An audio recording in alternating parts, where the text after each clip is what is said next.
Hi you two, hope you're okay. This is our phonics lesson today and we're going to carry on looking at suffixes. So it's a group of letters that are added after a word. So a prefix, which we haven't looked at yet, is added at the start of a word. A suffix is added at the end of the word and it changes the meaning.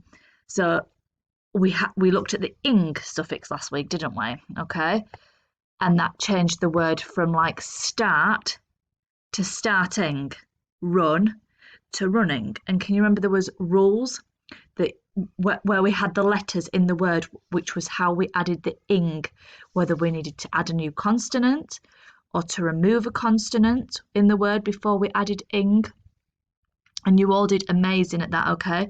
So there's always that PowerPoint and that work that we did to always refer back to. And I might sometimes reshare that link just in case it's not as hard for you to find, okay?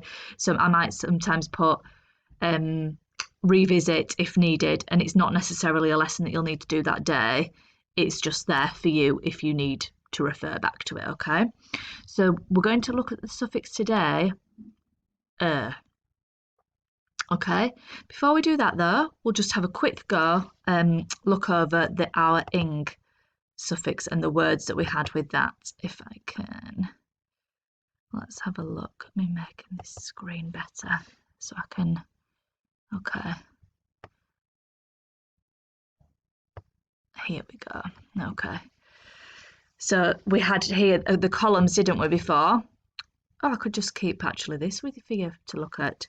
So we need to double the consonant here if we've only got one consonant, can you remember?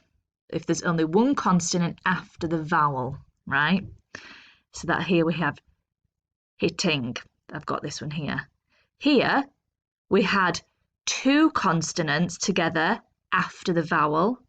So we just can add straight into ing, can't we? We've already done all this, so this is just a quick recap. If we had the vowel at the end of the word, you can drop the vowel and add ing, okay, for this one here, okay.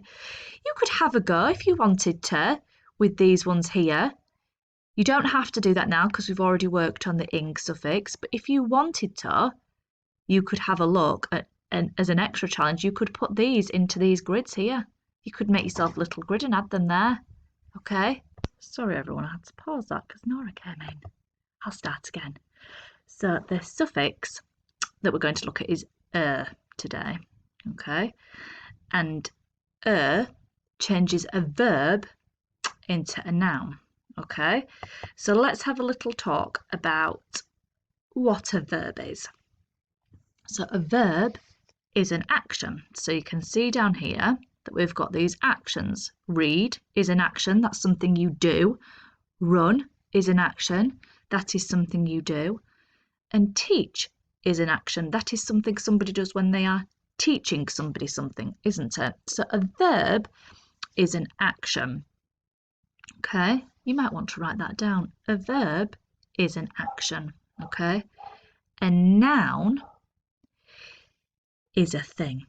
It can be a place, a person, an animal, or a thing. I always remember a noun as something, if you can touch it, it's a noun, okay? So I can touch this, what I'm touching now, it's a laptop. I can touch this, it's a phone. So it's a noun, okay? There we go. So the is going to change our verb, so our action, into a noun, okay? So if I was to read, that is the action, that's what I'm doing. If I am a reader, that is changing it into a noun, isn't it? Okay, it's changing an action into a noun. Can you think of any other examples that you would change the verb into the noun? Have a think now. Pause this video and have a think if you can think of any. changing a verb into a noun.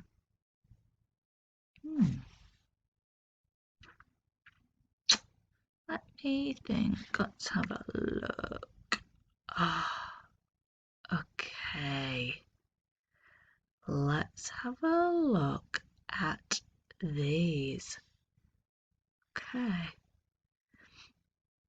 Walk. What would change that into? So I am going for a walk. And then it could be a walker. Walker. Reader. A waiter. So that's changing that completely. That's changing the word from a wait to a waiter who could serve you your dinner if you go to a restaurant or something. This could be in a sentence, I am on a call, and it's changing it completely. I am a caller. Own, I am on my own. I am an owner. You could say I am an owner of a house. I am an owner of a bike. Plumb. You could plumb in the washing machine. So plumb, it's putting parts together to fix your washing machine, but you'd call it plumb because it's part of the washing machine fixtures. You could plumb the washing machine, but you could say, my job is a plumber. I am a plumber. Okay? So you can use these verbs to make into a noun. Can you have a go at that? So put them as a verb in one column. Let me write it. Shall I write it down on here, what I'd do? I just had my pen and now it's gone missing again. So you could have a column. One side you could have the verb, and the other side you could have it when it's changed into the noun. Okay.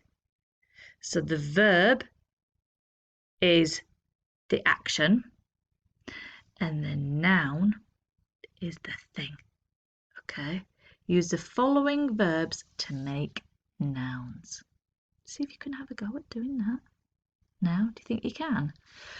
I think you can. Pause this video and have a go at doing that. Okay, so I hope you had a good go at doing that and putting them into the two columns with the changing your verb into a noun.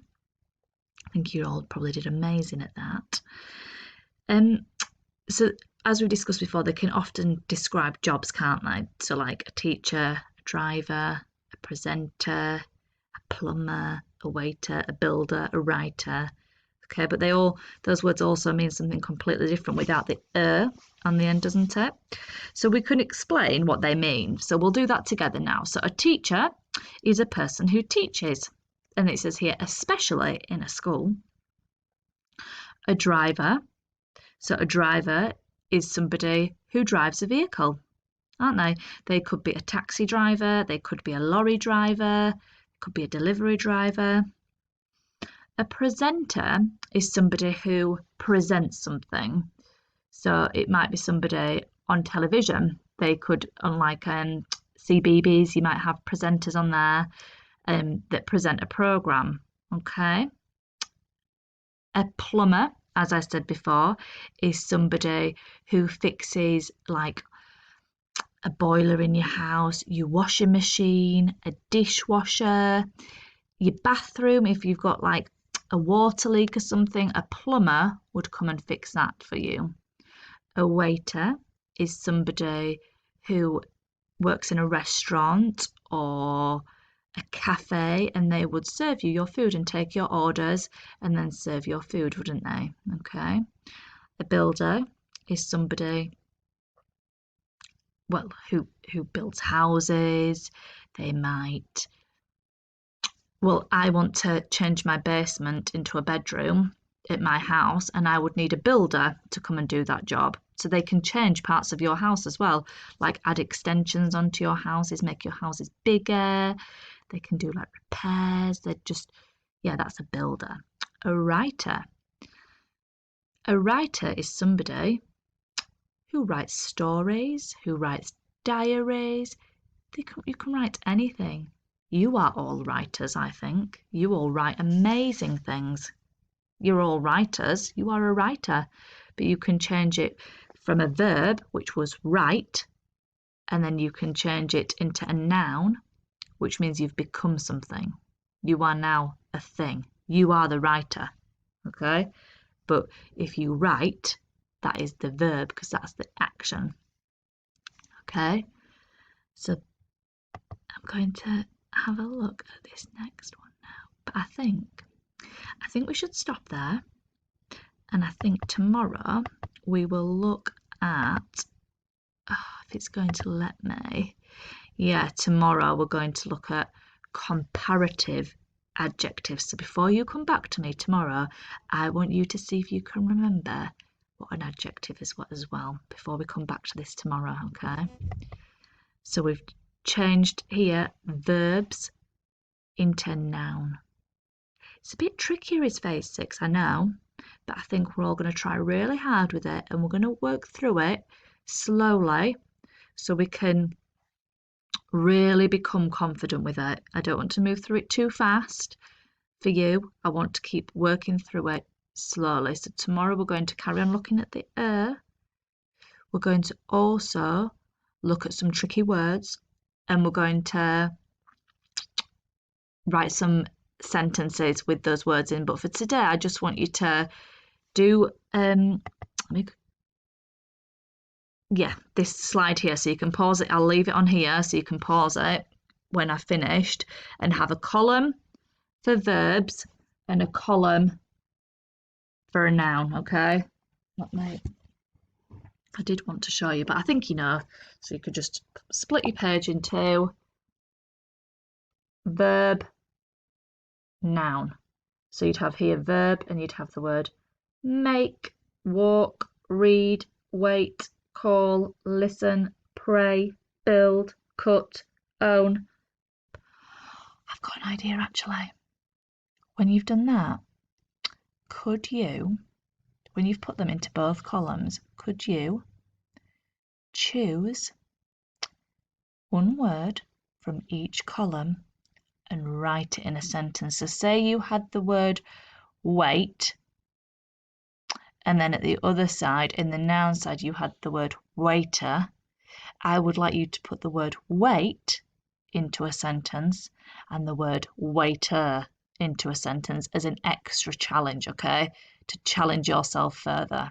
Okay, have a go at that. Okay. See you later, everybody. You're doing amazing. Keep up the good work. Bye.